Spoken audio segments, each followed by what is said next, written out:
السلام عليكم ورحمة الله وبركاته. شمار كفون هردفتو تافي كبجمتو تكية كم نجرتو نجا الحمد لله سنجيتا مرمي مالك أبتي لفتي مال دبتشو لفتي ونجتن هردفتو تكية وني دبتشو لفي قافي لي هدو كيساني تجتشو لا كرا كيساتين وري نجا فتاجرتان النس مالي واي روزاتي واي روزا akkuma beekamu saadaan abbaa roozaa wajjin viidiyoo hojjetaa turte jechuudha.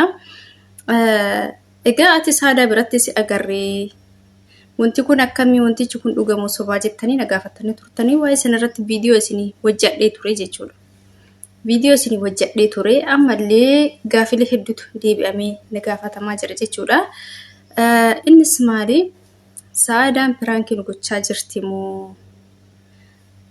Akkamitti roozaan hagana dhukattee akkamitti roozaan maatii isii akkanatti ol bayanii booyan haati isii akkanatti booyan abbaan isii akkanatti miidiyaa irratti ba'anii booyan akkamitti hafuurri isii akkamitti dandeetti hafuura dho'ifattee osoo wayyuu arte osoo miira keessaayyuu jiraatte yeroo kanatti yeroo abbaa haati isii ol bayanii nu birmadhaa Oromoo jedhan kanatti akkamitti dandeetti hagana cakkantee sagalee kana hunda dho'ifattee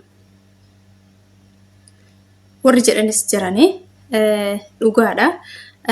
Maaliifi yeroo baay'ee jechuudha. Natti dhiifama. Maal seetan roozaan jechuudha osoo waa itti jabaachuu baatanii viidiyoo hojjettee jirti saadaan roozaan kan ukkaanfamtee harka namaatiin. Harka namaa harka jirti ofii isiitii dandeettee timtii ofii isiitii beekaa dhufattee timti jechuudha roozaani. Maaliif jennaani osoo ofii isiitii miira keessa galtee warrattu maatittu haa aartu yookaan warra abbaa warra isiitiin walitti haa buutu yeroo kanatti silaa waanuma fedheeyyuu odoo ta'ee odoo ofii isiitii miira keessa kan galtu ta'ee sababa abbaan isii ol bayanii booyaniif sababa haati isii ol bayanii booyaniif bakka kana jira jettee dubbachuun si waan dholle jechuudha. Garuu amma roozaan harka namaatiin akka ukkaanfamte argitanii jirtanii footoo saadaan maxxansiteetiin jettee footoo sun ka nama miidhaan dararaan irra gahe fakkaatti jechuudha argitanii jirtanii isimaayyuu hin fakkaatu jechuudha. Baay'ee miidhamtee jirti footoo sanarratti boo'ichaan hiriyyaan isii kan screenshot godhattee itti argite jechuudha. Kanaaf obboleeyyan kiyya isinummaanu jechuudha. Kanaan duras anammas wanti siidhaamuu jiraate saadaanis hiriyaatiyya. Saadaanis maal jettee kaleessa bakka dadhabnee jirraa ufni hefachiiftee haadha abbaa keetis daraartee jirta roozaa bakka kana jira jedhiitii dubbadhu dadhabnee jirraa nutti hin taphatini jettee jirti.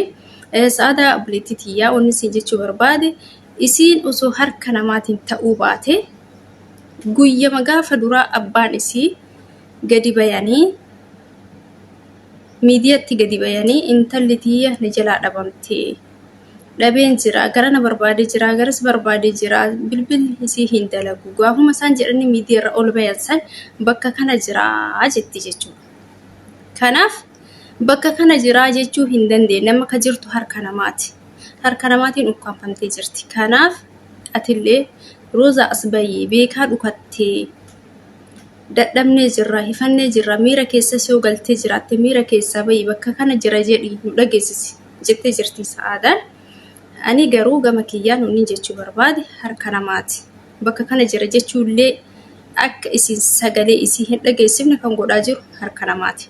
Dubbattee jirti viidiyoo isii warri jira deemtanii dhageeffatan jechuudha hordoftoonni isii. Maaliifi ani jetti shaashamannee kana keessatti balbala cufadheen taa'a manan oolaa akkanumattuu balbaluma cufadhee iyyuu taa'ee nama jalaa bayaa hin jiru.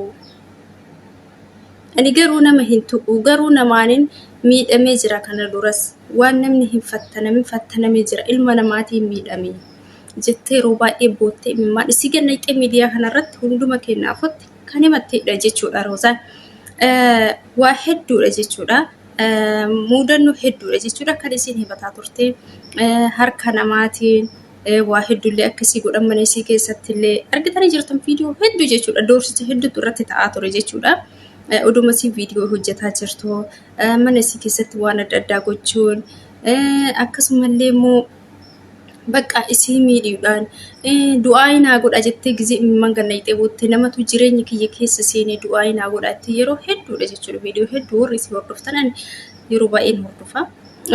Beeyta jechuudha ijoolleen isii hordoftan obboleeyyan kiyya.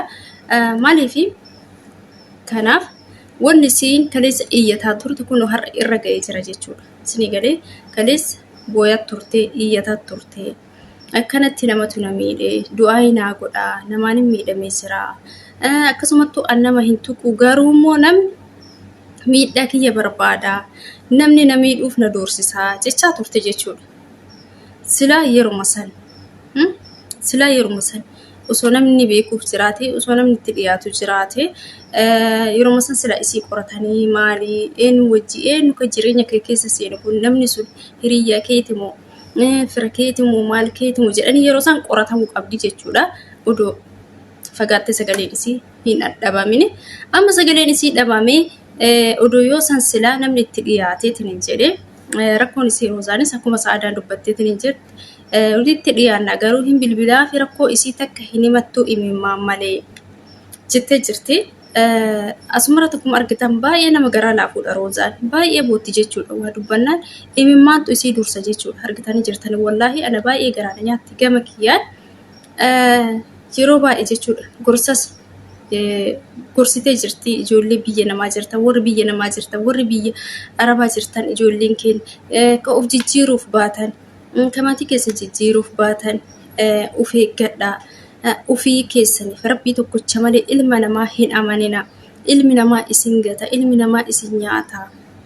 Ilmi namaa isin soba, ilma namaa hin amanina. Haguma feetan yoo jaalatan jettee gorsas nuu kennitee jirti jechuudha. Warri beektan, warri yaadattan viidiyoo hedduu hojjetti jechuudha.